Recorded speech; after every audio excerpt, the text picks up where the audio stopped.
Alrighty, good afternoon, everyone. Happy Wednesday. Thank you for tuning into our Conversations with the Curator series. This is a once a month lunch and learn style series that brings you behind the scenes of NCHGS's collections and exhibits. My name is Sarah White. I am the Community Engagement Coordinator here at NCHGS, and I am joined by my colleague today, Tim Betz, our Curator of Exhibitions. Hi, Today, everyone. hello, Tim. Today, we will be discussing Tim's newly released book, Making History, Makerspaces for Museums and Historic Sites. Now, if you have tuned into any of our previous conversations, you'll know that we can't go one single installment without a bad joke or a pun. So without further ado, let's make some history. I see what you did. Ah. That's a quote from the book, by the way, in case you need a reminder that we're in the company of some grade A nerds right here. Yeah, So first of all, Tim, holy cheese, you published a book? Like, I did. congratulations, what? Thank you. No, I did. Yeah, it's here. It's sitting on my desk, and it's sometimes I forget it happened. But yeah, I did that, I suppose. I wrote a book, I suppose, he says very humbly. So what inspired you to write this book? And was this just like a project that you said, maybe I kind of want to explore this topic, or was this part of like a larger project that you were working on at the time? This is part of a larger project, and I guess kind of a continuing project, and kind of a long-standing thing, I guess. So this came out of a lot of my previous museum work and programming that actually started happening in part as a result of the pandemic. Mhm. Doing This started as take-home kits that people could buy, and then Mhm. it kind of quickly escalated. But the maker spaces and the idea of maker spaces and the idea of like historic process stuff, that's pretty long. And it's a kind of a long road that got me there. So I have a studio art degree. I don't make as much art as I should. I really Mhm. should do more of that. But I was a painting major. Then I mean it's like the trajectory here I feel is kind of important for it. So I Mhm. was a painting major, and when I was doing that, I started taking art history classes, and I liked that. And I mean, obviously I'm a nerd, so I liked that a lot.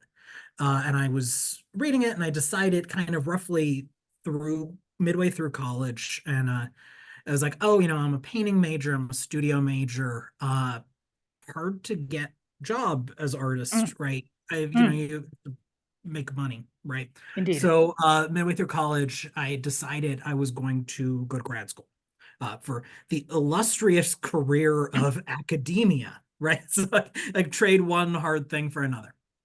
So I went to grad school as art historian first. I went to Penn State and did a master's in art history. Mhm. Uh, then I finished that and then decided to do a master's in history. I'm currently working on my PhD in history at Lehigh. So this trajectory actually kind of matters for this book, right? Because for much of that time, right? So I was studio art Tim, Mhm. then I was art history Tim, then I was history Tim. Midway through all of that, I ended up both teaching and in museums, kind of oscillated back and forth a while, and now kind of like feel like museums are the thing, right? Mhm. But like in all of this, I was very much separating academic Tim, like Mhm. historian and art historian Tim, from Mhm. artist Tim. Keep those Mhm. separate. And that was a lot of like in grad school, people would say, don't, think about it in this way. But one of the things that always bothered me with art history, still bothers me with art history, is that it's a lot of talking about art and people not necessarily having ever made art and kind of understanding what that Mhm. process is of doing it, like egg tempera or any sort of thing, and like what the process of being an artist is. And then I always feel like history itself gets too separated from the physical thing, right? So like ultimately this book is connected to like museum work and trying to make museums more engaging, right? Mm. As a thing, you know, you're going to not just look at something, you're going to experience something and learn something with your hand.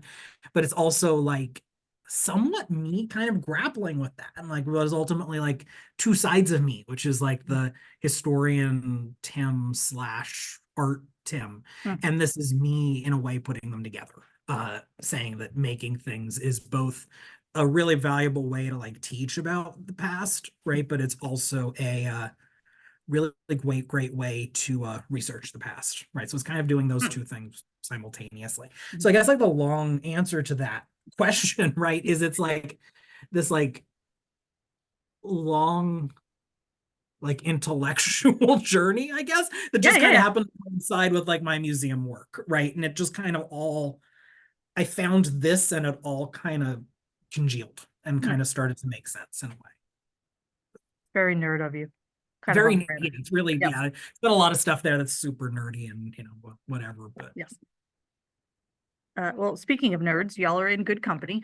So just by virtue of us being human, right? We live in a world where things change every second, and we always feel like, what's the new thing that's going to come out, or how do we figure out how this works, right? We have this innate curiosity as people to figure out how things work and why things work the way they do. We want to try things. We want to get our hands dirty. We want to experiment with things, right? We're probably going to mess up at least once, but that's life, right? That's the process. That's anything. But it's so crucial, as you say, to understand that the people of the past were exactly like that too. They tried things. Most of them were just normal dudes that like to try things and made mistakes along the way, mhm, right? So exactly. what what are some of the ways that the maker space in museums can connect us to the everyday people of the past that we're talking about in museums? Right. So for me, and like using the idea of the makerspace, that kind of is like a bigger thing Mhm. than me, right? Like the makerspace has this long-standing history at museums, at libraries as its own thing, right? Mhm. Classically, a makerspace is a place where, I mean, it's a community space, but it's a space where people come together and they make stuff. For a lot of how that gets defined and how people talk about it, like in museums and libraries, that falls under STEM stuff, right? Like science, technology, engineering, and math stuff. Mhm. Maker spaces are places for coding, maker spaces are places for that. But like where, and I have a hunch we'll probably talk about like some of the problems inherent in like the maker movement, right? But like Mhm. where it actually works best in my kind of understanding and how I'm thinking about it and how I think like museums should think about it is the maker movement does really two things, Mhm. right? It is this idea of community. Mhm. You come together and you make things with people, Mhm. whatever those things are, right? Like anything from learning how to crochet to like you know, coding widgets or whatever, right? But you're doing that in a community together. But the other thing about it that I like is that while the maker movement is about making a thing, right? Like the widget or the crocheted scarf or something like that, the maker movement is also about the process and about learning the process, right? So I think like that idea of how the maker movement can talk to us about the past, right? I think like in a museum setting, in a historical setting, in a time where like we talk and like write about stuff, you'll like see things and you'll put them in, you know, like my job in part is like taking artifacts and putting them on display and interpreting them, right? Mhm. Just this morning, I put some things from the Northampton County Courthouse, the original Northampton County Courthouse, back on display on the Mhm. first floor. It's Mhm. like locks and things like that. And you put them there and people look at them and it's like, oh, here is a thing. Like here's a thing that was used and it did this. Mhm. But like we're seeing that as the finished product, right? But Mhm. all of that was made by a person, right? It went through that process. So what I like about the maker movement is it, in a way, it talks about the importance of the finished thing, like the finished lock or the finished case or the finished coverlet Mhm. or the finished hair wreath, right? I'm kind of big on hair wreaths. But really what it also does is it centralizes, it makes us think about the process, right? Because like the important thing for like a lot of this, like these trades that were done or work that was done, it's the finished thing that the person would sell, Mhm. but it's also like the knowledge of that process that, like, as you Mhm. talked about, brings with it like Mhm. trial and error, brings with it passed down information, brings with it like certain ways certain people did things. So like Mhm. thinking about it as a process that can be learned and done Mhm. and taught and interpreted, that allows you to think of these historical objects as things that have a life. And by that, I don't mean they're alive. By that, I mean like they were made by a person who Mhm. also had life and produced it as a thing of trial and error, right? Mhm. So it's like what I really like about the maker movement and thinking about historic process then is like when you see a coverlet, Mhm. it is not just a blanket, it's not just a coverlet, it is a like summary of the job that this person did to make it, right? So it is Mhm. like I think of objects as another document, right? Mhm. It is a record of work that was done, which I think feel like that was a super rambling answer to your question. That I That's was like kind of how trying these to go, not get into honestly. like I was trying to not get like super down in the academic weeds about, but yeah, I mean it's very much by making our hands do the process that someone historically did, that can allow us to think about them as a person doing it Mhm. rather than as something that just gets made. The example I use kind of often, and I'm always talking about like hair wreaths, right? Yep. Like these 19th century mourning objects that people would make, and they would braid hair and they would make an object out of it. And they're these things that we have a couple, and they, one comes out for like the so-called creepy cookie that we call it, right? But like they are these things that people are both fascinated with or disturbed by, right? Mhm. They elicit a response because they're made out of hair. Mhm. But when you do the process of making a hair wreath, right? What that allows you to do, because to do it, you're braiding hair and wire, right? You're Mhm. making these things that will ultimately, they look like little caterpillars, but they'll eventually end up looking like a flower, right? Or whatever you're doing.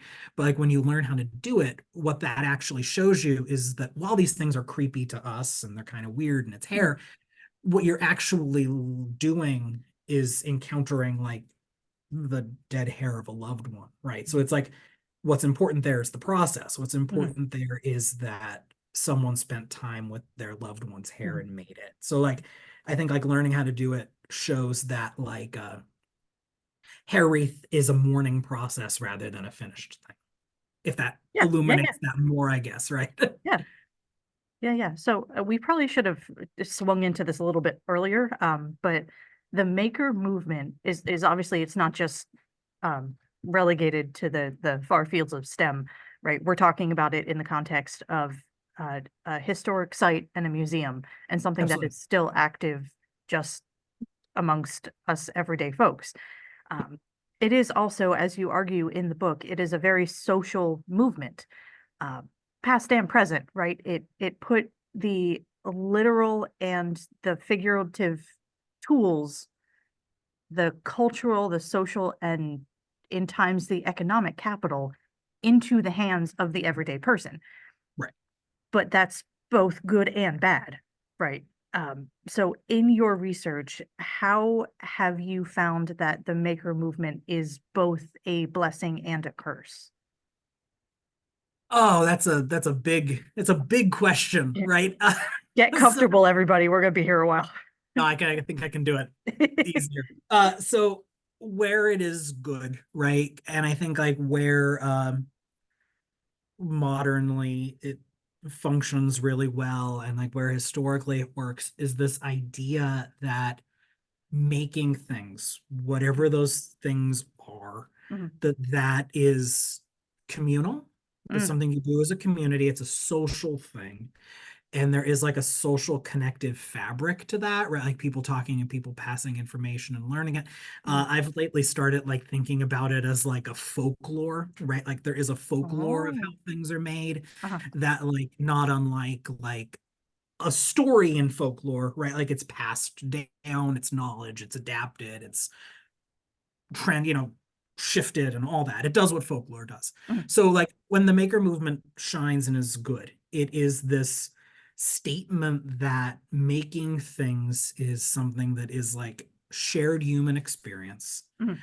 is something that is not just for like the special people, right? Because I think like one of the myths of art, of making things, of learning things, of any of this is that like you have to have some sort of special thing, right? Like Mhm. uh certainly people have greater affinities to it, right? But like any of these things are a craft that is learned, right? Mhm. They're something that is practiced the same way you'd practice like, I don't know, basketball, something like that, right? Some I can't do basketball, Yeah, so it's sports. similar, right? I'm just a weird nerdy kid. Well, wasn't a weird nerdy kid, but like when it shines, it is about how making things is human, right? It's shared knowledge, and it's something where we can find commonality across these Mhm. spaces. We can find commonality in each other because we all are hardwired to do that one way or another, whether you are artist or not, whether you are craftsman or not. We do things with our hands. I wave my Mhm. hands around too much, but we do things with our hands, right? Where it can be a problem, right, is Mhm. that the idea of the maker movement is, and it's like one of the reasons I always like feel like whenever I like talk about my book kind of in certain spaces, or I like talk about like my work in the maker movement, there is some problem with it because there is various social problems Mhm. associated with it, Mhm. right?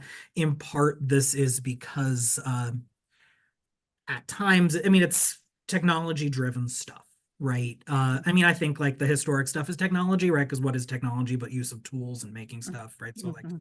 in my understanding, like a hair wreath is technology, but whatever.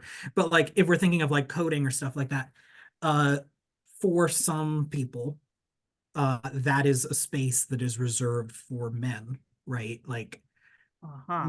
male dominated STEM fields, Mm. science fields, technology fields, and where the maker movement becomes especially a problem is when it like excludes women, excludes people of color, excludes like minorities in that way. So it can get super toxic. And part Mhm. of why it gets super toxic is because one of the things that makes the maker movement really shine in the modern world is the internet, right? Because it Mhm. is Mhm. on the internet. One of the things about the maker movement is it's open sourced, which means it's available for anyone, right? You Mhm. go on, you can find plans for doing stuff. You don't have to pay for it. You have to pay for the materials or access to them in a makerspace, but like they are for everyone. But like as you know, and I'm sure some of our audience knows, like the internet is this wonderful thing that gives us access to information, but the internet is also super toxic at times, right? Because people have anonymity and they say whatever they want. So, like, as a result, a lot of people in the maker space are believe that it is a space, or in the maker movement, believe that it is a space for predominantly white men.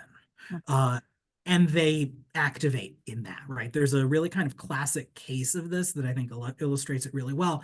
A woman named Naomi Wu. She is a coder. She does work with like a like like outfits, like costumes stuff Mhm. that she Mhm. codes, and there's lights and stuff like that. Oh. She also happens to be a like beautiful young woman, right? So she comes into the field and she starts making like YouTube videos and Mhm. talking about her process and all this. And the make people in the maker movement, even like people who are like modern founders of it, Mhm. say things like, this woman couldn't possibly be doing this. She is an actress who is stepping in for her husband, right? Or her boyfriend or something like that. But like, obviously that's nonsense, right? So it's like where what I think is important for like my work in it, and what I always like try to remind people about whenever I talk about it is like, if we're talking about how the maker movement, if we're thinking about it historically by learning historic processes, Mhm. can teach us about like people of the past. That has to be people of the past. Like we have to think of it like, oh, we should think about the work that all sorts of people do, that men do, that women do, that people of color do, right? And like historically, right? And Mhm. like part of the question is like, what is the work they do? Mhm. Right. And like we shouldn't exclude it in any sort of way. And then the other question is, why is that work relegated to these people in a historic time? Right. So it like can illuminate all sorts of things about social structure and all of that. But yeah, it can be a problem. And it's one of those things that like when you're talking about it, you have to be like super aware about that, right? And be Yeah, yeah. super like, yeah, because it can be a tool of violence in that Mhm. way. Mhm. That's to me, that's one of the most, not that the whole book isn't wildly intriguing, and I devoured the thing and was reading it in your voice when you said things like, get your hands on the things. Like I read that in the Tim Betz voice with the with the hands in the air and everything. Um, but at one point you, I think it was early on in the book, and you referred to the maker movement as the rich white boys club, and I was like, "Whoa, yes." That's, I Not that do say that, that's an yes. exciting statement, but It's um, true. It's true, right? Because yeah. it is that exclusionatory thing, and it's like that people, you have to have what the other thing the maker movement does that's good, right? Like a maker space is a space where people can go and do this stuff. Mhm. Because like to code, to make anything, right? Like to have a space to make something, to have the tools to make something, whatever that is, that requires some like financial flexibility, right? Like you can go and like buy tools, you can go and buy supplies, you can go and have a space where you can do this work. Mhm. And like what a makerspace does is it has those things. And Mhm. very often, like sometimes they're available for free, but sometimes they're available as like uh, you pay a monthly subscription that's cheaper than buying all the stuff. Mhm. But like a gym subscription or a Netflix subscription, and you go and you use the space, right? So like Mhm. it is can be used as a tool of exclusion, but it also is a Mhm. way that people that might not be able to, like, let's say, access a 3D printer could, Ah, right? So yeah. yeah, yeah, yeah.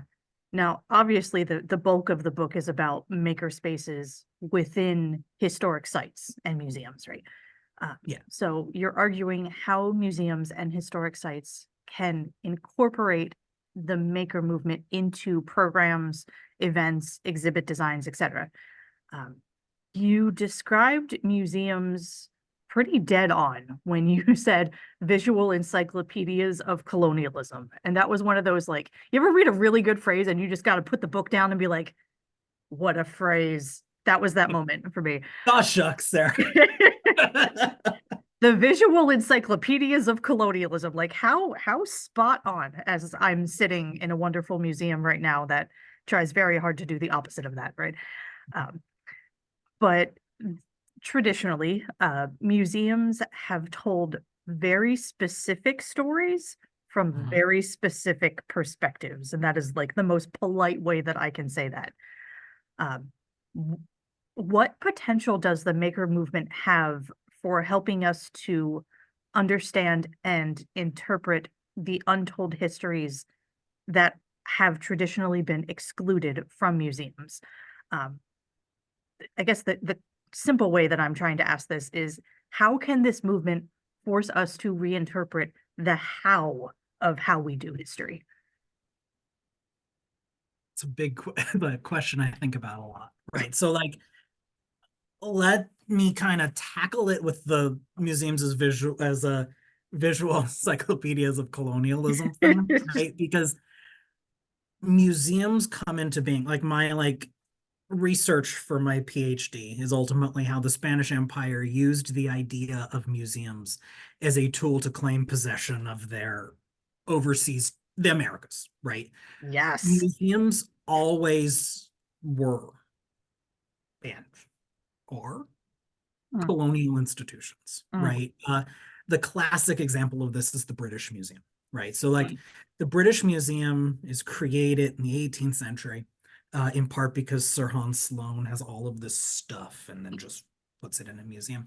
But like there's all sorts of stuff in the British Museum, right? Like the Rosetta Stone is in the British Museum.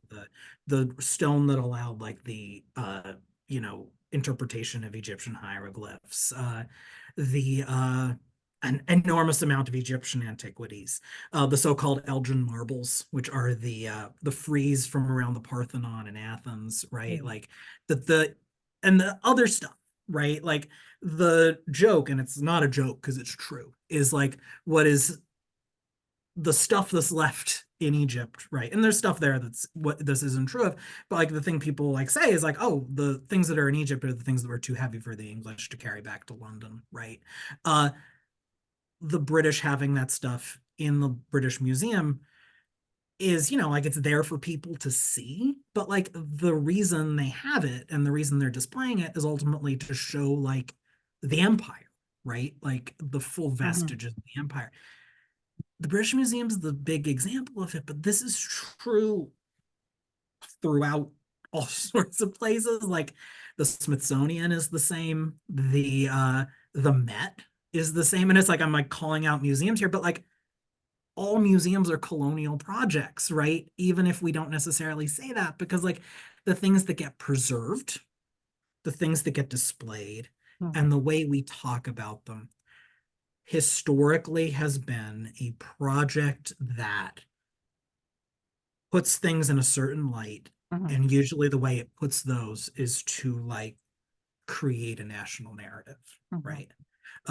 One of the examples of this, and it's like, I think this is an example of stuff like I'm working on now, right? We're working on research to commemorate and mark 2026, the 250th anniversary of the signing of the Declaration of Independence, right? In doing that, we've been looking at a lot of things that were written and done for 1976, right? The bicentennial. One of the most captivating stories that we've encountered is about a enslaved woman named Phyllis, she was raped by her enslaver here in Easton in 1783. The documents connected to that, as well as the register that ensured her enslavement in 1780, these are documents that were kind of hidden, but not hidden. They were just like in the archive, right? And kind of forgotten about, but they were documents that existed in 1976, certainly because they were made in the 1780s, right? That get referenced in things in 1976, but aren't talked about, right? So it's like part of the work of modern museum work, I think, is to erase that, right? Because that erasure of like that there were slaves, like enslaved people in Northampton County until the 19th century, right? Like that is a fact that is erased from the narrative. Right. That's a colonial act. That's a violent act, right? That's what I'm talking about, right? So it's like to talk about those things is to try to erase that, right? Not erase that, is to try to say that, right? Like this is what actually happened, actually. Like not all people were free. Where I think the maker movement can do this, right, is that there are these narratives of like, this is the beautiful thing you look at, right? Like this is the finished thing. This is the story. Here is the case clock. Here is the painting. Here's this. But like you see them and they're just like things that like pop into being, right? But like when you're actually talking about how these things are made, when you're having people do the processes, when you're talking about it as like passed down knowledge, like this is how you make a case clock, this is how someone would have learned how to make a case clock, this is the tools that are done, you aren't taking that object for granted, right? You're taking it as something that was the product of someone's life, who very often isn't part of the grand narrative that the museum is telling or that the history is telling or all of that, right?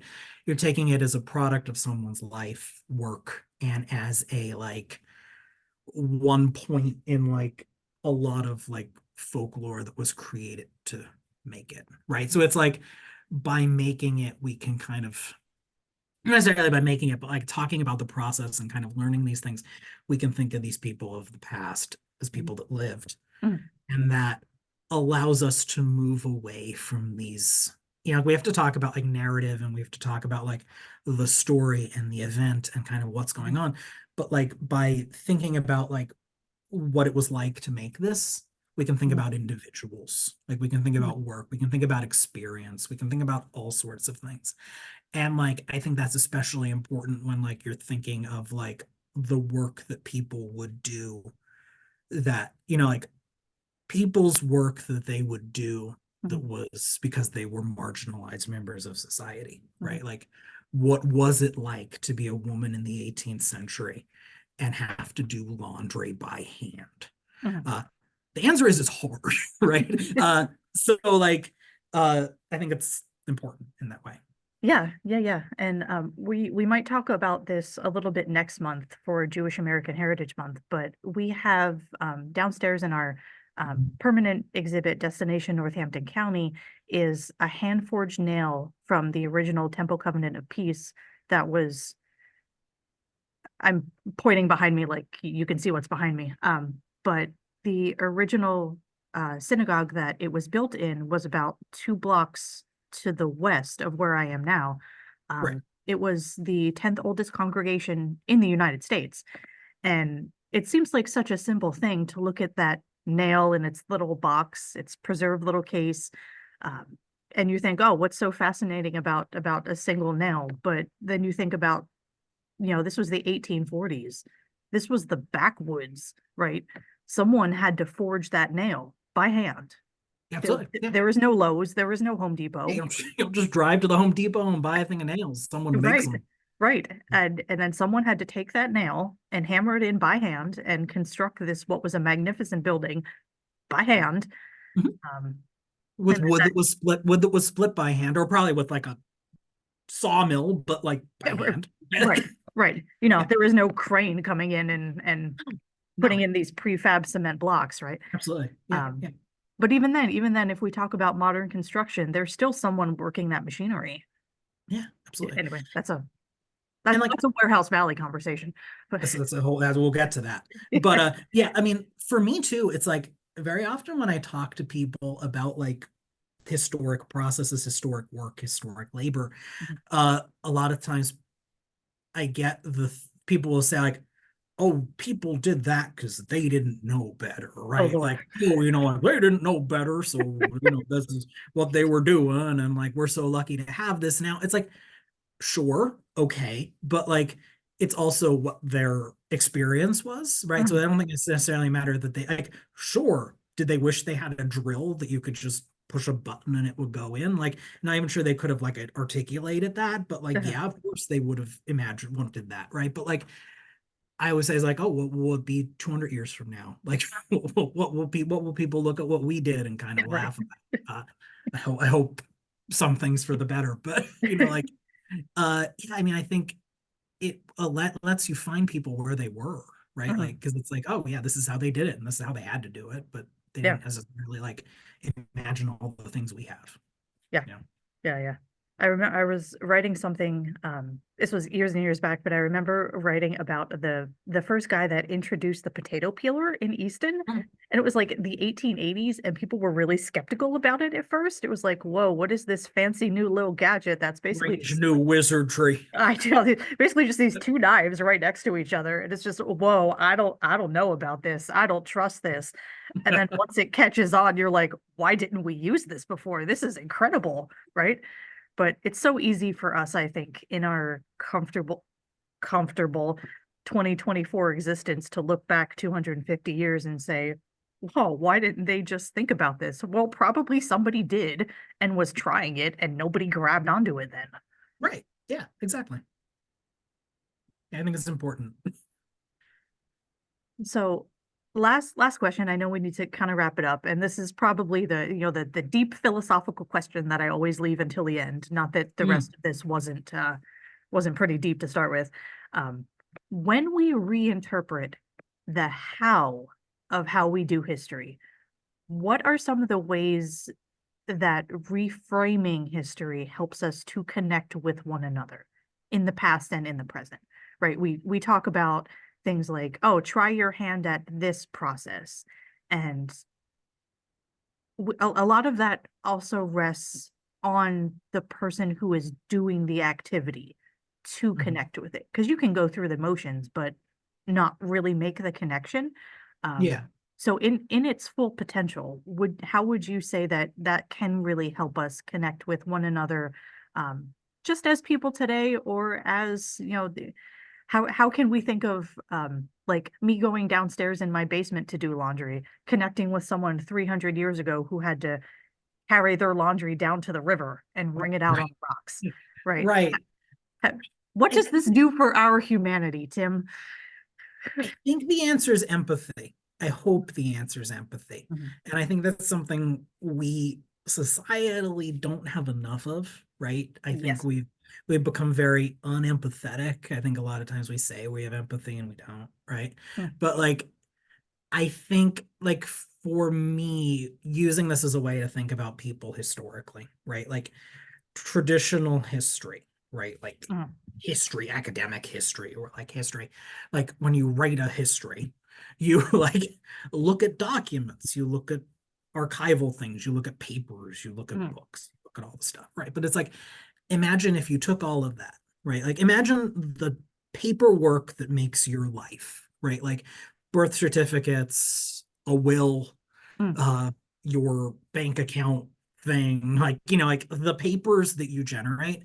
And imagine that someone took all of that and wrote about you, right? Like it will show a picture of what your life was like, but it's not going to say the whole thing, right? It's going to be very like a short, like, it's not going to, and it's history is always imperfect, right? Mm. But like when you do that, when you like, oh, this person was a bookmaker, what's it like to make a book, right? Like Um, if like a historian incorporates like the research of like sew a book and make a book, mhm. that illuminates that process more. But like if we're thinking about it in a museum setting, you are finding like, oh, this is actually very difficult, right? Like, or like, oh, this is what this experience is like. So it allows you to see historic people Mm. as actual people that have like lived experience and lives, and like, oh, if I did this every day, this is gonna hurt, or like this is what this looked like to do this process and kind of all that. But Mm. like if you're thinking about it today, right, like Mm. it allows you, or it can provide a way for you to think about like other people as like, like you're working on something together. Let's say you're in like a makerspace and you're doing it, you find commonality, you're sharing things, that's great. But like I think this approach also allows or provides a way for people to think of like everyone as having lived experience, right? And that sounds like a no-brainer, right? Mm. Like of course everyone has lived experience, but I'm not necessarily sure that's taken as fact Right. these days, right? So it like I think like starting with that base of like, oh, like you have experience doing stuff and like you've empathetic for people's experience, I think that could possibly go a long way. Or maybe I'm just kind of idealistic about it. Mm. But like, yeah, I think empathy is the key. And I get empathy for historical people, and sometimes historical people are bad people, but like empathy for like the lived experience of historic people. But I also think that's like, if you can see someone in the past as having worthy of empathy and worthy of experience, assuredly you can find someone in the present, right? So Yeah. I hope anyway. That's it, folks. Empathy is the way, Yeah. which sounds very obvious when you say it out loud, but sometimes you need to say it out loud. Yeah, right. Yeah. Yeah. Yeah. All right. I did include a link in the chat to purchase Tim's book. Is this from Roman and Littlefield? So I gave you a Terminal. non-Amazon link for y'all. Uh, do we have any questions for Tim about maker spaces in general, the maker movement, making in museums? Tim, anything you want to talk about that I didn't touch on, I didn't bring up? I mean, I could talk about this forever. So, Well, but yeah, I mean, I think we hit all sorts of stuff. all right. I don't see anything coming in the chat. So thank you to everyone again for tuning in today. Conversations with the curator will be held on the last Wednesday of every month at noon. And as a reminder, you do not need to register in advance for this program. So pass along the Zoom link to anyone you know who would like to tune in. This will be up on our YouTube channel, hopefully within the next week. Again, I will have everything closed captioned for greatest accessibility, and I will post to our socials the link once it is up and running, so you can pass that along.